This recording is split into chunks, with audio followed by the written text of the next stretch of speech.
besties, welcome back. የዛሬው ቪዲዮ it's for the girlies. የራሳችሁን ሜካፕ መስራት የምትፈልጉና ከየት መጀመር እንዳለባችሁ ግራ የገባችሁ ካላችሁ ከመጀመራችሁ በፊት ማወቅ ያለባችሁን 4 ነጥቦች እነግራችኋለሁ። ቀለል ያለ ማለት ነው። ከመጀመሪ በፊት ቻናሌን please subscribe አድርጉ። ከቲክቶክ የመጣችሁ ካላችሁ thank you guys for watching this and subscribe ያደርጋችሁ ቪዲዮን ጀምሩ። የመጀመሪያው ነጥብ ሜካፕ ራሳችሁ ላይ ሜካፕ መስራት ከመጀመራችሁ በፊት የቆዳ ታይፓችሁንና ለዛ ቆዳ ታይፕ የሚሆነው ፋውንዴሽን አይነት ምን አይነት ነው የሚለውን እርግጠኛ መሆን አለባችሁ። ምክንያቱም ፋውንዴሽናችሁ ላይክ እንደ ስሙ ነው፣ ላይክ ፋውንዴሽን ነው ለሜካፓችሁ ከስኪን ኬር ቀጥሎ። ስኪን ኬር ሌላ ቶፒክ ነው፣ እሱ ለብቻ ይወራል። ግን ፋውንዴሽናችሁ ምን አይነት መሆን አለበት? ከቆዳችሁ ጋር ቆዳችሁ ኦይሊ ነው፣ ኮምቢኔሽን ነው፣ ድራይ ነው። ስለዚህ ለቆዳችሁ አይነት የሚሆን ፋውንዴሽን፣ ኮንሲለር፣ ኤኒቲንግ እነሱ ነገሮች ማወቅ አለባችሁ። ስለዚህ እሱን ለማወቅ ስለ ቆዳችሁ ማወቅ አለባችሁ መጀመሪያ።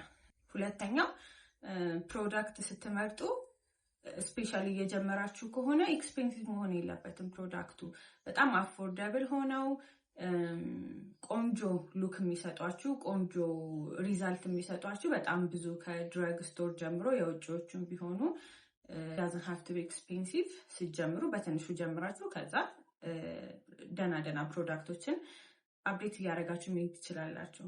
ሶስተኛው ነጥብ ብሌንዲንግ በጣም ኢምፖርታንት ነው። ስለዚህ ልክ ሜካፕ መስራት ሲጀምሩ ምንድነው የሚያስቸግራችሁ ሊሆን የሚችለው ነገር ብሌንድ አያደርግም፣ ላይክ ሲምለስ አይሆንም። ፋውንዴሽናችሁና ኮንሲለሩ አይሻዶዎቻችሁ ላይክ አብረው ማዋሃድ እሱ ነው ትልቅ ስራ ሊሆን የሚችለው። ስለዚህ ብሌንዲንግ በደንብ ላይ ፕራክቲስ ማድረግ አለባችሁ።